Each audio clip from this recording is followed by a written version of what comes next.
Bonjour, j'espère que vous allez bien. On se retrouve pour une vidéo consacrée à Legrand. Legrand, c'est l'une de mes valeurs sur mon PEA.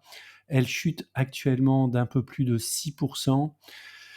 Alors, notamment sur la publication des résultats. On fait un point rapide sur les résultats, une analyse graphique et puis ma stratégie sur cette action.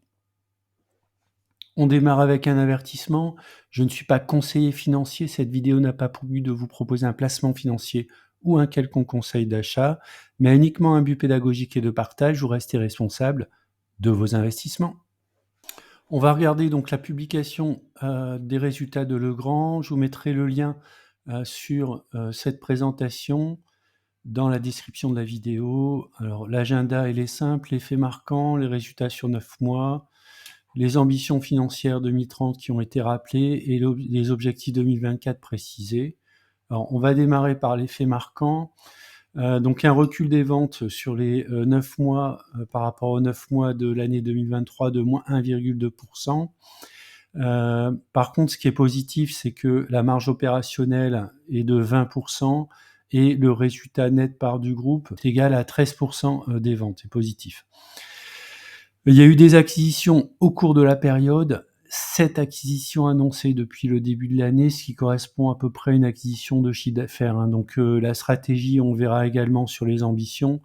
La stratégie de l'entreprise, c'est de faire de la croissance, notamment organique et par acquisition, avec une très bonne marge opérationnelle de l'ordre de 20 à 20,4%. Alors, vous avez ici le détail de la croissance. Donc, une croissance organique légèrement négative, une croissance externe liée aux acquisitions qui est relativement faible, et puis un effet de change qui a été négatif. Donc, on va dire qu'il y a une petite panne de croissance pour le moment, ce qui peut expliquer effectivement la baisse et la chute du cours actuel.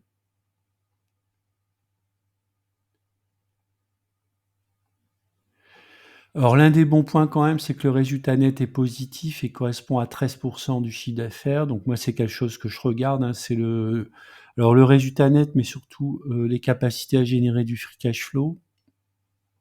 Donc c'est la génération ici de trésorerie, cash flow libre de 749 millions, soit 12% des ventes. Donc pour moi, c'est un ratio qui est un indicateur qui me permet, d'être relativement confiant dans ce type d'entreprise.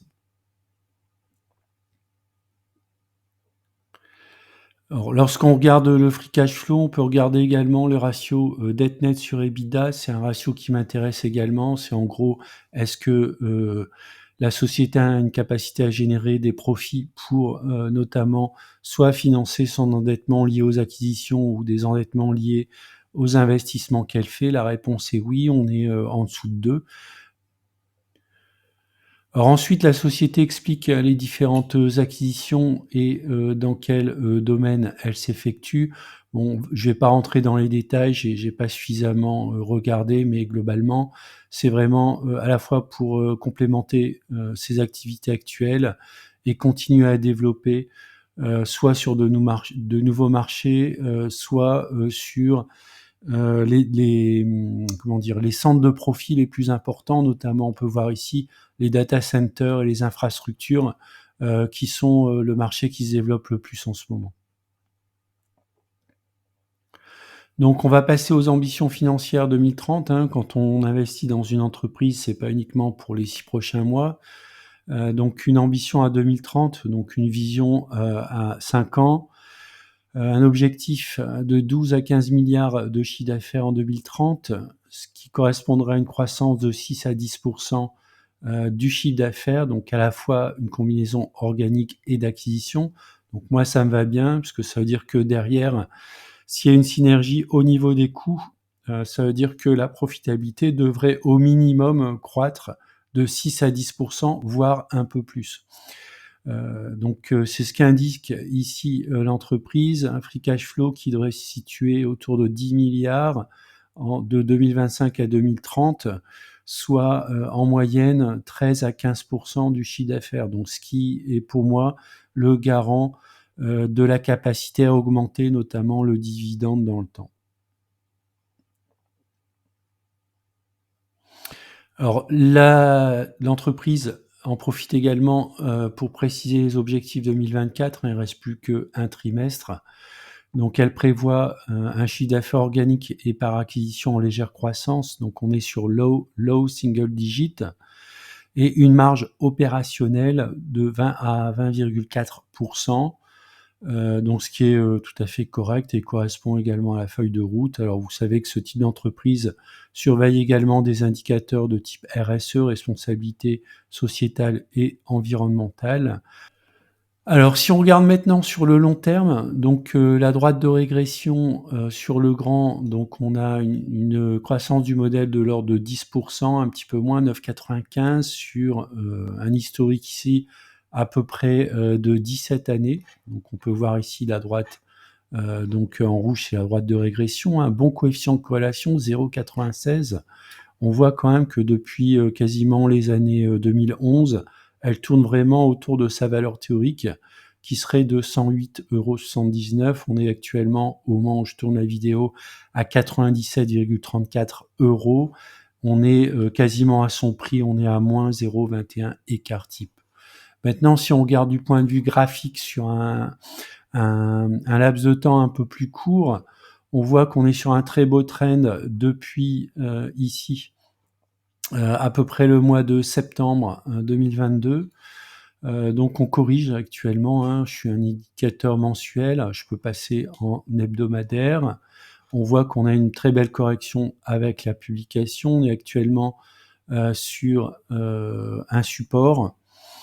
Alors j'avais envisagé dans un premier temps de renforcer sur ce support, mais je pense qu'il peut y avoir une continuation de la correction et pour moi, l'un des points d'entrée qui pourrait m'intéresser, c'est, d'aller rechercher, une zone ici autour, de, cette oblique, de, tendance haussière qui pourrait se situer autour des 94-95 et puis si on casse, alors là, on rentre dans un autre scénario qui serait un scénario d'une consolidation, beaucoup plus profonde sur l'action.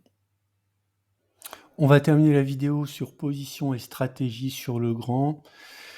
Donc le grand a un poids de un peu plus de 6 dans mon portefeuille. J'en possède 72 pour un PRU, de 82,54 €. Donc je suis en, très large plus-value, de plus, 18 à noter, donc pour moi, c'est une valeur de fonds de portefeuille, à une croissance du modèle annuel de 9,95 hors dividende, selon la méthode des droites de régression. Et ce qui est également intéressant, c'est qu'elle a une croissance régulière du dividende. Donc pour moi, c'est l'action parfaite sur le moyen long terme. Pour moi, c'est vraiment un investissement de long terme, sachant que la correction peut se poursuivre. Dans ce cas, on a des zones qui peuvent être intéressantes pour renforcer, en tout cas c'est ce que je ferai, soit à l'approche ici, de, ce support en fait oblique, soit sur des points un petit peu plus bas qui pourraient se situer autour des 91, voire un petit peu plus bas, autour du, PRU. Voilà, c'est la fin de la vidéo, j'espère qu'elle vous a intéressé. N'hésitez pas à mettre des commentaires si vous le souhaitez et puis je vous dis à bientôt pour une prochaine vidéo.